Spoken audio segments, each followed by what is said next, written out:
Dialogic Disciple is an invitation to explore discipleship in dialogue with the world as disciples of the Word.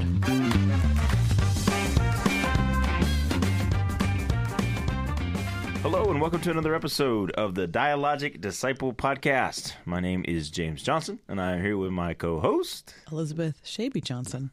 She still remembers her name. That's fantastic. Elizabeth, how are you doing today?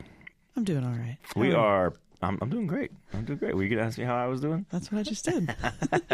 I'm doing great. We are out of the Christmas season into the new year. It is January 2026. Who thought we would have made it this far?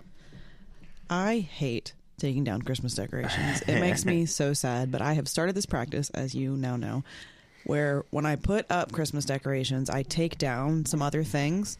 We've got a lot of knickknacks around our house and things, and so I put some of those things in the boxes when I take out the Christmas stuff. Right. So that way it doesn't just go from like normal to extra and then you just take it all down, so that way I have something else to put up when the Christmas decorations That's correct, go away. folks. We have ordinary time decorations that we put up at our house. It's just regular stuff. It's just regular junk. Just regular junk. And there's a lot of it. That's right. They were the only people in the church who celebrate ordinary time with decorations. It just makes me sad to take down Christmas. Yeah, no, I get that. Also, I immediately decorate for Valentine's Day, which is not nearly as extravagant. Yeah, but right. I'm like, let's just put up a little something so that it's not so sad, because it's winter and it's dark and gloomy. And it finally got cold. Finally. So we spent the season of Advent and Christmas talking about the devotional that we put together, The Birth of Glory, which was related to, or tied to, loosely based on a sermon that we heard down in Antigua. But looking ahead to Lent, and we're not quite there yet, but we thought maybe a good way to talk about where we're headed is to kind of look ahead at Lent just for a second, take a peek toward there, and we're going to use another sermon actually as our basis for that. This sermon, though, is drawn from the Bible and is a sermon preached by Jesus Christ himself, a text which is found in Matthew chapter 25. Funny enough, I would actually like to argue that this sermon is about ordinary time, not in the liturgical sense. Okay. But in the sense of like what we're supposed to be doing all with general life. As opposed to major disappointment. Well, no, life is major disappointment, but general life is major disappointment. Like in Advent, we talk about it being a season of waiting, right? And expectation and preparation, and Lent is more about confession and reflection, looking back and thinking about that. But Matthew 25, at least based on my research and what I've kind of been reading over the last couple days, I think that sermon is about how we're supposed to live in just regular, everyday, ordinary time. Christ is giving us actually oddly specific ways to live. So you think we should just nix it then and do something else for Lent? You want to start all over? No, keep writing, please. Keep writing. But yeah, so one of the things we picked this passage to be our guiding passage for Lent, and so we've been working on it a lot and thinking about it, reflecting on it over the past few weeks. And as we're putting the devotional together, I have to say that this is one of the harder pieces of reflection and writing that I've done with these devotionals, because this text is so challenging. And I picked it because I thought it went well with what we were talking about, which is the burden of glory. We spent time talking about the birth of glory. Now we're going to shift and start talking about what does it mean? What burden do you carry now that the glory of God is upon you, right? And there's good and there's challenging things about that. But the passage that we picked is from Matthew chapter 25, and it's the story of the sheep and the goats, which starts in verse 31 and goes through 46. But the part that we're really focusing on is the people who ask, when did we see you, Lord? And there's two groups who ask this question, when did we see you, Lord? And Jesus says, I'll just read it. How about that? Yeah. So I'll read the part here that's really important to us. But starting with verse 34, this is Matthew chapter 25, verse 34. Then the king, this is Jesus at the end, right, will say to those on his right, "Come, you who are blessed by my Father. Take your inheritance, the kingdom prepared for you since the creation of the world. For when I was hungry, you gave me something to eat, and I was thirsty, and you gave me something to drink. I was a stranger, and you invited me in. I needed clothes, and you clothed me. I was sick, and you looked after me. I was in prison, and you came to visit me." Then the righteous will answer him, "Lord, when did we see you hungry, or feed you, or thirst? When did we see you thirsty and give you something to drink? When did we see you as a stranger and invite you in, or needing clothes and clothe you? When did we see you sick or in prison and go and visit you?" And the king will reply, "Truly I tell you, whatever you did for one of the least of these brothers and sisters of mine, you did for me." That's the core passage, talking about these 6 specific groups of people that God has placed upon us and has placed within our call to action. This is what the burden of glory looks like. Taking care of those in these 6 specific situations, right? So we talked a lot about how God is with us in Emmanuel. God has come to be with us in our darkest situations. And now that God is with us in our situations, he has empowered us as the church to be in the darkest situations of those around us, in the situations of our neighbor. And in these 6 specific situations are some of the darkest situations that a human being can be a part of. And now these are the ones that God has called us to serve as the light and those who bear the glory of God and shine that glory. This is the positive side of it. The other side of it is, there's a whole other group of people that Jesus talks to. He says, after that, he says, those who don't do this, those who don't feed the hungry, those who don't, provide for the thirsty or clothing, or those who don't go visit prisoners, or those who don't go see the sick, or those who don't greet the stranger in their midst. Depart from me, I never knew you. Right? These are people who by not doing that have rejected Jesus Christ, because Jesus is in the midst of these folks who are in these situations. And if we want to serve Jesus, we have to serve these people. And by doing so, we serve Jesus Christ himself. It's very powerful. It's a passage I've read many times before, but as I've been reflecting on it over the past few weeks and writing about it, it's incredibly challenging. And as we were talking about this passage today, you came to me and said, "We're in trouble." So I'm going to throw it to you. What did you mean by that? So I'm really big on context, and I think what I learned in trying to prepare for this was a reminder that we have to look at the whole of what Jesus says. We can't just pick and choose. We can't just pick and choose things. That we like. And it helps us to It's a lot more fun just to pick and choose. Yes, it is. But it's helpful to understand what Jesus is trying to say if we back out and look at a larger swath of Scripture. Sure. And I get caught up in like the headings, not just chapters, but like in the sense of like, you're flipping through and you think like, oh, cool. There's this neat little section called, like the one that you just read, the Judgment of the Nations, right? And you just read that, right. Or the one, and then the one before it is the Parable of the Talents. But those headings aren't inspired by the Holy Spirit. Right. So it's a whole sermon like you talked about, right. We did a whole, this is a whole entire sermon. And so if you look, I have this nifty red letter Bible. So we have to go all the way back to the beginning of chapter 4. Well, the sermon starts in 24. Yeah. At the end of 24. When the disciples come to Jesus. And so this is 24 verse 3. And Jesus is sitting on the Mount of Olives. The disciples come to him privately. And they say, "Tell us, when will this be? And what will be the sign of your coming and of the end of the age?" Jesus answered them, and that's the beginning of the sermon. Right. So we've got all this fun text in red. This is a sermon or a discourse that is in response to a question. When is this going to happen? Mm-hmm. When are you finally going to pull together all those things you've been promising and talking to us about? And this is what I mean when I said I think this is about living your life. So this is not some special call that Jesus has for us to feed the hungry and give water to the thirsty. Like he's telling us this is how we endure. This is how you should live your life. And, he goes through this whole thing where he talks about, like, you're going to see false witnesses. You're going to have all kinds of signs for the end of time. There'll be wars and rumors of wars. And he's saying to his disciples, yeah, okay, that's great. I need you to not focus on that. Yeah. I need you to focus on what I'm asking you to do. And I need you to focus on how I have taught you to live your life by how I have walked mine.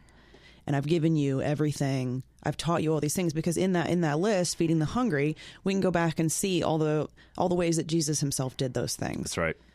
And so you get these parables, and this is kind of what I was talking about, where you read these sections, and I'm like, oh, it's the parable of the talents, right? We've heard this before, or the bridesmaids with the oil and stuff. And if you don't really dig into it, those things feel very irrelevant. Yeah. But they're not. It's part of an entire discourse, an entire sermon. And Jesus is telling us through these illustrations what it means to live this life between the time that he was here on earth with us and the time that he's going to come back. And I think the emphasis is that, yes, I am coming back and the kingdom will be restored and the final judgment is going to happen. But the more important thing is that you're here now. And I've called you to do a thing. And I'm going to give you all these fun illustrations of what that looks like. And what, he talks in parables. That's what Jesus does. And so we get the 10 bridesmaids and the parable of the talents. And then he gets very specific here in the passage that you just read, 25:31. It starts there. And so I think, if you look at that helps us interpret these other parables. And it's about what it means to take the gifts that God has given us, the resources, right? The oil in the lamps, the talents that we've been given as servants, and how we are supposed to shepherd those gifts and use them to live this life well. Right. And it means explicitly feeding the hungry and clothing the naked and giving drink to the thirsty and visiting those in prison. Right.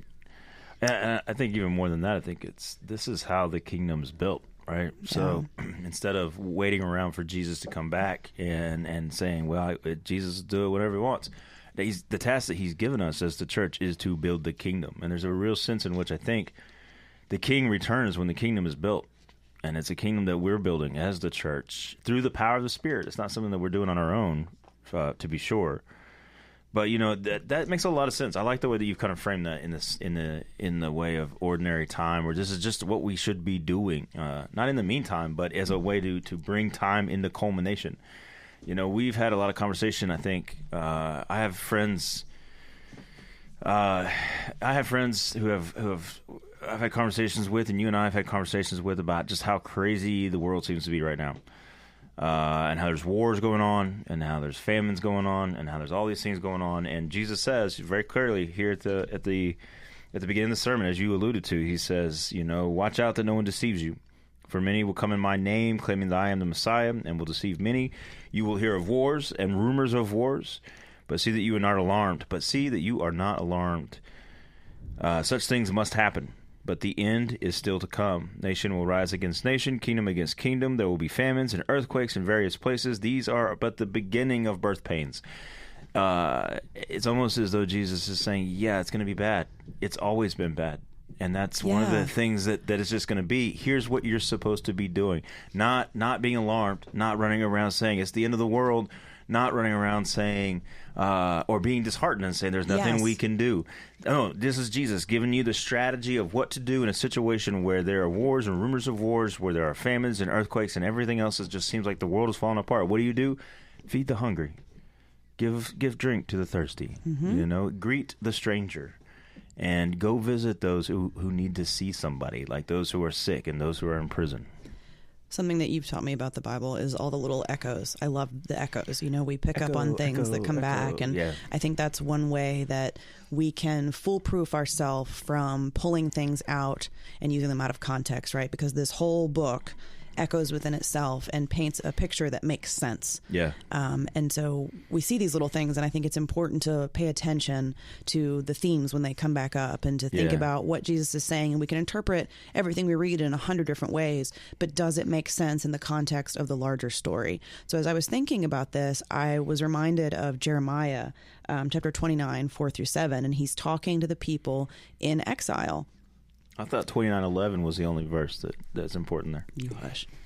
So Jeremiah is echoing what God said. He's telling the people, and he's talking to the people in exile. And he says, build houses and settle down. Plant gardens and eat what they produce. Marry and have sons and daughters. Find wives for your sons and give your daughters in marriage, so that they too may have sons and daughters. Increase in number there. Do not decrease. Also, seek the peace and prosperity of the city to which I have carried you into exile. Pray to the Lord for it, because if it prospers, you too will prosper. The whole thing, it's the same kind of idea. It's like you're in a bad situation. You're in exile. This is not fun. This is not good. But God is saying it doesn't matter what is crumbling around you. This is the world. This is the world that we live in. It can be a scary and sad and depressing and dark and cruel place.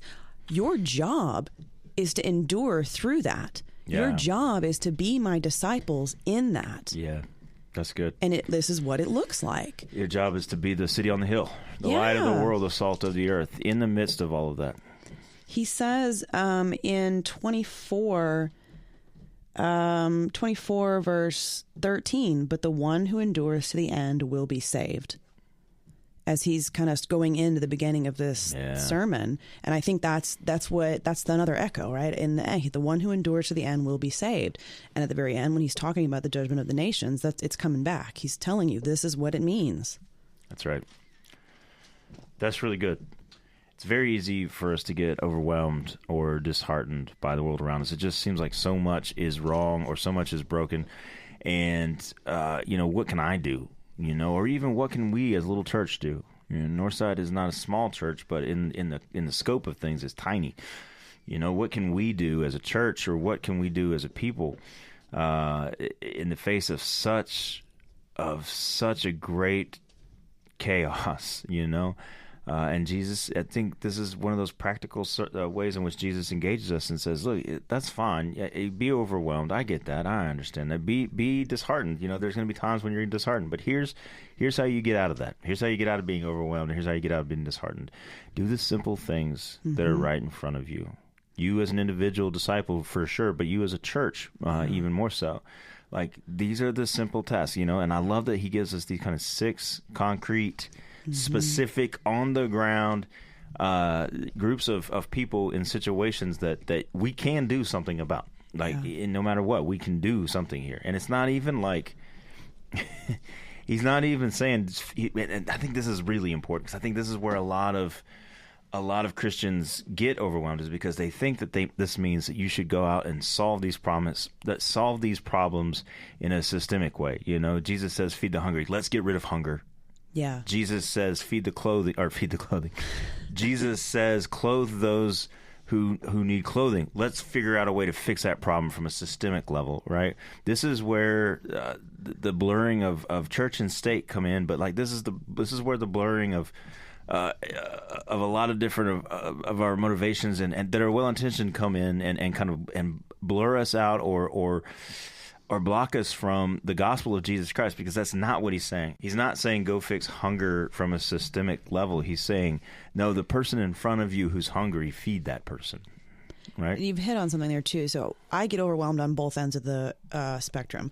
I get overwhelmed when I think I have to do this by myself, because I don't specifically know anybody in prison, and that sounds very scary to walk into a prison and try and visit somebody. That sounds really overwhelming to me, and terrifying. So I get overwhelmed on the individual, you have to go do a thing level. I don't even know how to start. And I get overwhelmed on that big existential level of okay, we have to feed all the hungry people. And there's so many hungry people. How do you do that? Oh, yeah, we can't solve all these things. Right. And that's where the church comes in. It's that community. And something I was reading in one of the commentaries about this talked about the saving grace of the ark of the church. Oh, and good. I think I heard maybe Michael Devine talking about this when we were, toying with our sanctuary. Shout out to Michael Devine. Shout out. Bethlehem, Woo! Pennsylvania. It's Christmas there all the time, I bet. Nice. But that the sanctuary is made to look like an ark. Yeah. It's the saving, it's the structure. You've got the interior of it. The ballast if you look at the ceiling. Yeah, the arches in there. It's meant to look like an ark. The ark is where we're saved, from all the chaos of the world. And so we go and do these things together. I don't have to figure out what prison I need to specifically go to Right. and do that by myself. This is and especially at a large church like this is the beauty Right. of it. We've got Right. so many connections and people that can guide and shepherd and help us and go with us. I think it's a good place to start. It maybe not the end all be all, but I think a good place to start to kind of gauge the health and flourishing and faithfulness of any church is to say, are we doing these 6 things? Yeah. Are we doing all of these things? Not trying to fix these things from a systemic level. We're not trying to get everyone out of prison. It doesn't say anything about getting anyone out, right? It doesn't say anything about trying to fix the problem of hunger or the problem of these kind of big systemic problems. It's saying, what are the concrete things that you can do? Mm-hmm. And any church, maybe like you said, maybe you're not gifted, or maybe you're not at a place right now where you can walk into a prison and visit somebody who's there. That doesn't mean you can't become that, right? It doesn't mean you can't be trained to do that. But I bet somebody in this church is. Yeah. Right. And it's not, Jesus isn't saying this as a way to overwhelm. He's saying this as a way to instruct us and help us and to help us do the work that God has given us to do. What's really, really important, I think, about this passage is that it's not even directed at an individual level. Jesus starts this thing out by gathering the nations, and then he separates the nations into sheep and goats. And when these people respond here, they respond with we. When did we see you, right? It's not when did I see you. It's not I have to do all 6 of these things. Now, I think I should be, but I think I should be doing it within the community of the church. Yeah. It's the church that's going to be judged by this criteria.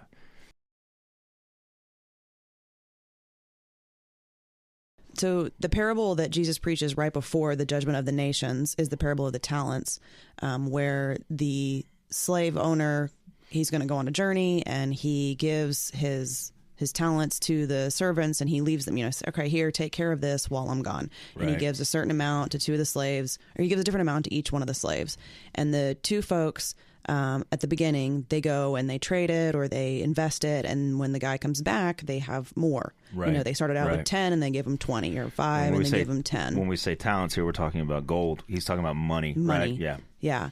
And then the parable really focuses more on the 3rd slave, and he gets the most heat from the master when he comes back because he just buried it. Yeah. And he talks about, well, I was afraid and I didn't know what to do. And I think that hits on that. Like that's that living in scarcity mode. And that's the thing we're not supposed to do, is saying, oh, well, I don't have, and again, it's talents, it's talking about money, but these are parables. But and this is where the word talent comes from. When we talk about our own personal talents that we have, this is where know that. Yeah, this is where it comes from. Okay. Yeah. So these are illustrations that are meant to inspire something bigger in us. That's how Jesus talks to us so often in these sermons. And I think it's very easy to be that 3rd guy that says, oh, well, I don't have what it takes to feed the people or to solve the problem or Right. to go and do the thing. Like, I'm just going to stay here and I'm going to protect myself and protect what God gave me and protect my resources. And I need to keep safe until the end. Right. And Jesus is telling us, like, I don't want you to do that. That's not what you're supposed to do. That's not what you're supposed to do. You need to live out of the abundance and out of the talents, the resources, the gifts that I have given you. I've empowered you to go do these things. Doesn't have to be perfect. Go do them. In fact, it won't be perfect. And that's another key thing. I think a message that I have to remind myself of all the time. I like to spend a lot of time, you know this about me. I think a lot of people here at the church know this about me. I love kicking back and thinking and reflecting and learning about the kingdom of God. I like teaching about the kingdom of God. I like building these really beautiful castles in the sky, and I hate it when somebody like you comes along and wants to drag it down into the mud and like, well, how do we make this happen? And I'm like, shh. Let's actually build the castle. No. Let's just look how beautiful this is, right? Everything makes sense. Everything connects. It's great. And then somebody like you comes along or somebody else and says, okay, that's great, but like, how do we do it? And what's the next step? And I'm like, no. Let's just imagine this, right? And in a very real sense, I am that last servant, right? That last slave, because I don't want to get it dirty. No. I'm very nervous about doing it the wrong way. And I have that sense of perfectionism in me that says, well, if we can't do it right, then we shouldn't do it at all. And that's the exact opposite of what Jesus is saying. You know, the guys, the other two servants who go out and invest their 5 talents or 2 talents and they get double or whatever back. If they had gone out and lost it all, I think God, the servant Jesus, would have been like, the master or Jesus would have been like, well done. You tried. I mean, you did. You did it. You did it. That's all I wanted, right? I wanted you to go out and do there. Because the thing is, we learn to follow Jesus by following Jesus and failing. Yeah. And that's how we do it. We don't learn to follow Jesus by reflecting on what it means to follow Jesus. Something that I was just talking to you about earlier today. You know, this YouTuber that I listen to and watch from time to time. He was talking about how, you know, philosophy is worthwhile only if it leads to action, only if it leads to change in the world. And it's the same way with reflection on the kingdom, reflection about what we're doing right here, this podcast and these devotionals and these teachings and everything else we do here, the preaching and the worship and everything else that we do here at Northside Church. It only means anything if it leads to us being the church in the world, if it helps us to move forward. And when we get overwhelmed, when we struggle and we're like, well, how do I make this beautiful castle in the sky actually land on the ground and start doing some work? This is it right here. Jesus is telling you how to invest your talents. Jesus is telling you how to take what he's given you and make it worth something that is building toward the kingdom of God. The church has consistently and constantly failed to do this, right? I have consistently and constantly failed to do this. It's real simple, actually. It's not easy, but it's simple, right? It is feeding the hungry. It is giving drink to those who are thirsty. It is clothing those who need food. It is inviting the stranger in. It is going to see people who are sick, and it is going to see people who have been imprisoned. And it doesn't have any conditions, and it doesn't have any exceptions. Like this is what it is. It's not saying go visit your friends in prison. It's not saying feed your hungry friends. It's not saying feed the person, you know, that you like the most. It's saying no. This and the other thing is, it's not just a command. It is that. It's not just a command, and it's not just a condition for the kingdom of God to be realized here on earth. It's actually showing us a way that we're going to feel the peace of salvation and sanctification ourselves. Yeah. It's telling us where we're going to find Jesus. Like, we're people who are desperately like, where do I find Jesus? Where's the face of Jesus? I've been looking for Jesus everywhere. I can't find him. I come to worship. I can't feel him. You know, I go here, I go there. I can't see him. I don't know where he is. Go feed the hungry, and you will meet Jesus. Go visit someone in prison, and you will see Jesus. Greet the stranger in your land, and you will find the peace that comes with knowing Jesus Christ. It's a gift to be able to do these things. It's not just a responsibility, it's a gift, a pathway to knowing who Jesus Christ is, and therefore knowing who we are supposed to be. And you were right before. Jesus did all these things. This is a blueprint of how Jesus lived his life. And it's a good rule of thumb that if Jesus did it, we're supposed to be doing it too. Yeah. They say this whole faith journey is a journey, right? And it's a slow walk. And I always think about that Micah passage. I think it's 6:8, where it says, "What does the Lord require of me? But to do justice and love mercy and walk humbly with your God." Say that again. Say it again. "And what does the Lord require of you? But to do justice. Do justice. And love mercy. Love mercy. And to walk humbly with your God." Walk humbly with your God. And that I love that. Nick used to have that, for those of you who, a lot of callbacks to our past staff members here. Nick Houston had that up in his office for a really long time. Who's Nick Houston? Rest in peace. No, you're out there, Nick. We love you. And I think about that passage a lot. Yeah. And so there's the command, you know, it's very simple. Again, it's very clear. It's very simple. What does the Lord require of you? To do justice and to love mercy. And then, and that's, I think we can't get out of that. Like, there's no wiggling your way out of what that looks like. You can't spiritualize it, which is what we like to do. Exactly. I think we like to do that. Feed hungry people. That means, you know, it means to comfort them with words of wisdom. You know, it can mean that too, but it means physically feeding actual hungry people. Mm-hmm. The last part, the walk humbly with your God, is that part to me, it encompasses patience and the grace that we need to do this and to do this well, but also the long arc of it, which again, it goes back to this whole idea of this sermon. It's not about the kingdom that will come in the end at some point. It is about that, but it's not about looking ahead to the thing or the perfect picture or whatever. It is all the little moments of learning to walk humbly and messing up over and over again. Yeah. Learning how to do this journey, learning how to live this life in ordinary time with God, like Jesus. It's a long and winding road. To quote the great Paul McCartney. No, I think you're exactly right. And the failure is part of it. Yeah. I mean, again, how many times have we talked about this? Like we only learn when we fail. Yeah. You can only learn to follow Jesus by following Jesus and failing. And you're not going to fail unless you try. And you're not going to fail unless you actually try to do it. And you're going to fail, right? But that's okay. That's what grace is about. Right. And that's another thing that is foreshadowed even in the law of Moses. A lot of people don't think about this, but failure to follow the law is following the law, which I know makes no sense. But the law has within it mechanisms built for forgiveness, right? The law knows that you're going to fail the law, that you're going to break the law. Following the law and failing the law as part of following the law. It's all part. And the same thing goes true with discipleship. What does discipleship look like? It looks like following Jesus Christ, falling on your face, getting up and falling on your face again. Following Jesus Christ and falling on your face. That is it. That's the pattern. But as we do that, we learn and we learn and we grow and we grow. And we learn and we grow not just as individuals, but across generations. We get better and we better and we better. And as we do these things that Jesus has instructed us to do, the kingdom gets bigger and bigger, and we build the kingdom that we're looking forward to. That thing that a lot of us, I think, have pushed off into the future somewhere is here right now. Remember the prayer, on earth as it is in heaven. Jesus Christ is the King. The King has arrived. The kingdom is being built, and that is our call. The reason why Jesus hasn't returned yet is because we haven't been busy building the kingdom. It goes back to, as most things do, Field of Dreams. If you build it, he will come, right? And that is exactly the point, I think, of Matthew 25. And so, I don't know. Do you have anything else you want to add to that?